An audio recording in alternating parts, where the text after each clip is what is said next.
Red bull हमेशा से अपने यूनिक मार्केटिंग स्ट्रेटेजी के तरीकों के लिए जाना जाता है। रेड बुल एक्सट्रीम क्यूरियोसिटी और एक्सट्रीम इमोशंस वाले स्पोर्ट्स जैसे कि formula 1 car race, sky riding, 10 floor से भी अधिक हाइट पर मोटरसाइकिल जंप, जलती हुई ज्वालामुखी पर स्नो बोर्डिंग जैसे डिफरेंट इवेंट स्पॉन्सर करता है। कई लोग तो रेड बुल का टेस्ट पसंद नहीं होने के बावजूद भी सिर्फ इसलिए पीते हैं क्योंकि वो स्पोर्ट्स और एथलीटों को काफी ज्यादा पसंद करते हैं। रेड बुल ने अपने tag line red bull gives you wings को भी अपने स्पॉन्सर खेलों से प्रूव किया है, जिसमें हमने देखा है कि 14 अक्टूबर 2012 को फेलिक्स बमगार्टर ने लगभग 36 किलोमीटर हाइट यानी कि 1,20,000 फीट से फ्री फॉल पैराशूट छलांग लगाई थी। दोस्तों, रेड बुल पिछले काफी समय से एनर्जी ड्रिंक के मार्केट में अपनी लीड बनाए हुए है। एक रिपोर्ट के अनुसार रेड बुल दुनिया की सबसे ज्यादा बिकने वाली एनर्जी ड्रिंक है, जिसके लगभग 630 करोड़ से भी ज्यादा कैंस हर साल सेल हो जाते हैं। 2022 के आखिरी तक पूरी दुनिया में इसके 11.5 बिलियन से भी अधिक कैन बेचे गए थे। अब दोस्तों, आपको ये जानकर हैरानी होगी कि कभी इस एनर्जी ड्रिंक को मैन्युफैक्चरिंग करने वाली ये कंपनी आज केवल इसकी मार्केटिंग करती है, और वो भी ऐसी यूनिक मार्केटिंग कि लोग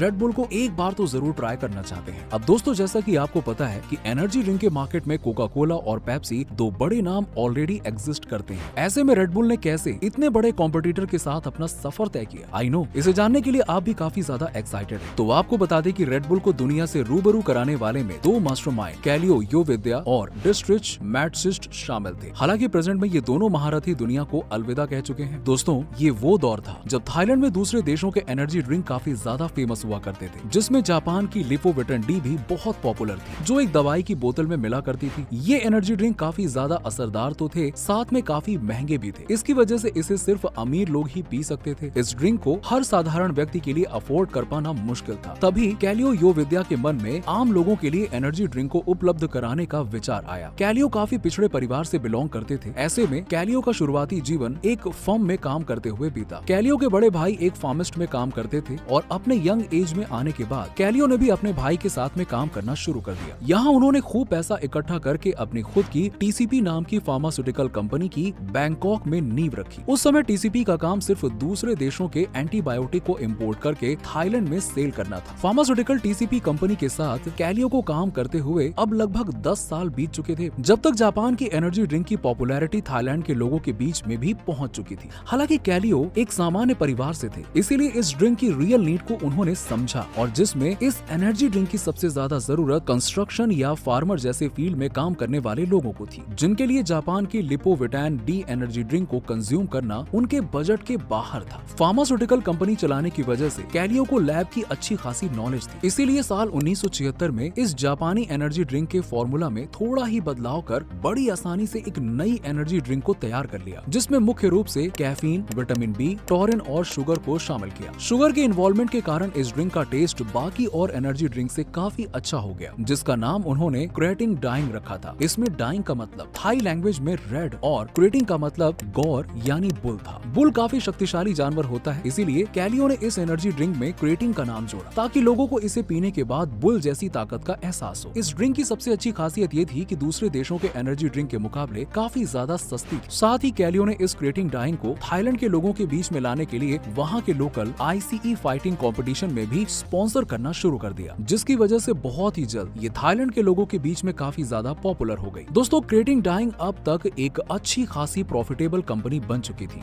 लेकिन इस कंपनी के लिए एक बड़ा टर्निंग पॉइंट साल 1982 में आया, जब अपने एक बिजनेस टूर की वजह से ऑस्ट्रिया के फेमस बिजनेसमैन डायस्ट्रिच मैटसिस्ट ने थाईलैंड का सफर किया। तब वो लंबी हवाई यात्रा की वजह से जेट लैग यानी कि स्लीप डिसऑर्डर के शिकार हो गए। जेट लैग के इस प्रॉब्लम की वजह से थाईलैंड के लोकल लोगों ने उन्हें क्रेटिंग डाइंग एनर्जी ड्रिंक पीने के लिए रिकमेंड किया। अब डायट्रिच ने नींद न आने की वजह से परेशान होकर उस दौरान पहली बार कैलियो के एनर्जी ड्रिंक क्रेटिंग डाइंग को ट्राई किया। तब उन्हें बड़ी अच्छी नींद आई। अब नींद अच्छी आने की वजह से डायट्रिच को ये ड्रिंक काफी ज्यादा पसंद आ गई, और उन्होंने इस एनर्जी ड्रिंक की जरूरत को पूरी दुनिया के लो एनर्जी वाले लोगों के लिए महसूस किया। इसीलिए उन्होंने डिसाइड किया कि इस एनर्जी ड्रिंक को थाईलैंड से अपने होम कंट्री ऑस्ट्रिया लेकर जाएंगे। इस आइडिया को लेकर वो एक इन्वेस्टर के पास पहुंचे, लेकिन कहीं से भी उन्हें सपोर्ट नहीं मिला। एट लास्ट डायट्रिच ने डिसाइड किया कि वो क्रेटिंग डाइंग के मालिक कैलियो योविद्या के साथ में मीटिंग करके न्यू कॉन्सेप्ट, न्यू फॉर्मूला और न्यू फॉर्मेट के साथ इस एनर्जी ड्रिंक को दोबारा लॉन्च कर। कैलियो योविद्या को डायट्रिच का प्लान काफी ज्यादा अच्छा लगा और उनकी मीटिंग सक्सेस हुई। लेकिन सवाल ये है कि कैलियो को अपने ही प्रोडक्ट के साथ किसी और से डील करने की जरूरत क्यों पड़ी? आखिर क्या समझाया था डायट्रिच ने कैलियो को, जो आसानी से कैलियो क्रेटिंग डाइंग को नए रूप में मार्केट में लाने के लिए तैयार हो। दोस्तों एक्चुअली में डाइट्रिश ने कैलियो को समझाया कि क्रिएटिंग डाइंग ऑलरेडी थाईलैंड के मार्केट में अपने पैर जमाए हुए हैं। ऐसे में यदि इस लोकप्रिय ब्रांड की थोड़ी सी कीमत बढ़ जाएगी तो इससे कस्टमर पर कोई ज्यादा असर नहीं पड़ेगा, और दूसरी तरफ वो वेस्टर्न कंट्री में लोअर प्राइस के साथ एंट्री करेंगी, यानी कि थाईलैंड के प्रॉफिट से न्यू मार्केट के लॉस को कुछ दिनों तक कवर किया जाएगा। इस तरह से डाइट्रिच और कैलियो ने बराबर शेयर की सहमति के साथ क्रिएटिंग डाइंग एनर्जी ड्रिंक नए फॉर्मूले और नए नाम के साथ वेस्टर्न मार्केट में उतार। अब न्यू मार्केट पे इस एनर्जी ड्रिंक की लॉन्च करने के पहले इसके इंग्रेडिएंट्स की क्वालिटी को भी बढ़ाया गया और इसमें कार्बोनेट वाटर को ऐड किया गया। साथ ही क्रिएटिंग डाइंग को ट्रांसलेट करके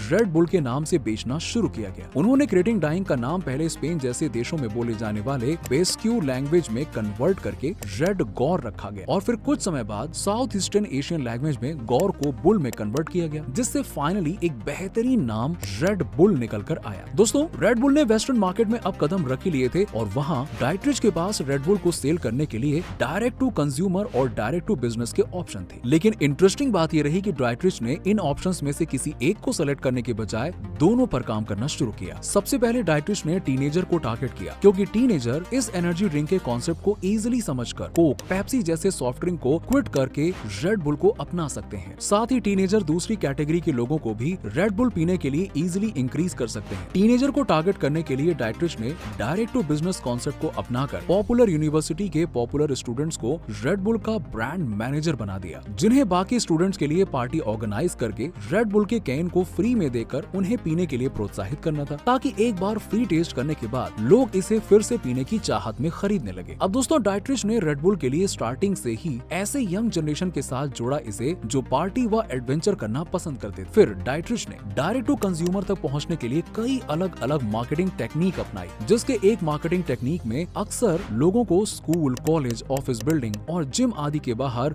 वोक्सवैगन बीटल्स, जिसमें रेड बुल की एक बहुत बड़ी सी केन लगी होती थी, ऐसी गाड़ियां देखने को मिल जाती थी। अब इस वोक्सवैगन बीटल्स के थ्रू वहाँ के लोगों को फ्री में रेड बुल का सैंपल टेस्ट कराया जाता था, और फ्री की चीज भला कौन नहीं लेना चाहता। बस इसीलिए रेड बुल के सैंपल्स को टेस्ट करने के लिए लोग टूट पड़े। अब इन तरीकों से रेड बुल कुछ ही समय में युवाओं के बीच में काफी ज्यादा पॉपुलर एनर्जी ड्रिंक बन गई और इसकी सेलिंग ग्रोथ कंटिन्यू बढ़ने लगी, जिसकी वजह से रेड बुल अब ऑस्ट्रिया से यूरोप और फिर यूरोप से यूके और फिर वहां से यूएस और फिर कुछ ही समय में पूरी दुनिया तक पहुंच गए। वर्ल्ड वाइड के मार्केट में रेड बुल ने मात्र 3 साल के अंदर ही अपना जादू चला दिया। हालांकि फिर भी रेड बुल की सेल कोको कोला और पेप्सी के कंपैरिजन में कम थी। इसीलिए डाइट्रिच ने रेड बुल की मैन्युफैक्चरिंग को आउटसोर्स करके केवल रेड बुल की मार्केटिंग पर फोकस किया। डाइट्रिच ने रॉश नाम की एक कंपनी को रेड बुल बनाने की जिम्मेदारी सौंपी, जो 90 से भी ज्यादा जूस को बना के पूरे वर्ल्ड में डिस्ट्रीब्यूट करते हैं। अब मैन्युफैक्चरिंग को आउटसोर्स करने के बाद कंपनी ने पहले के कंपैरिजन में लगभग 20 गुना ज्यादा प्रॉफिट कमाया। अब डाइट्रिच केवल रेड बुल के मार्केटिंग को ही टारगेट करने लगे और अपनी अगली स्ट्रैटेजी से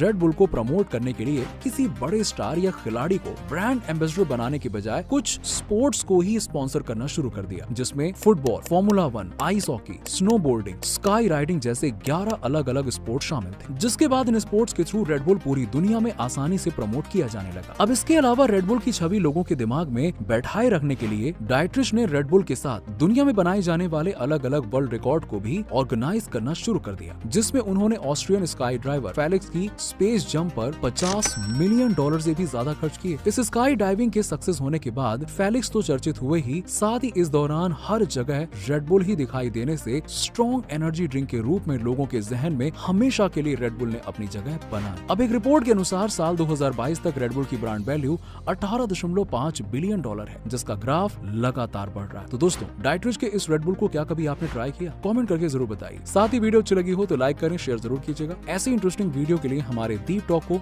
सब्सक्राइब जरूर कर लीजिएगा।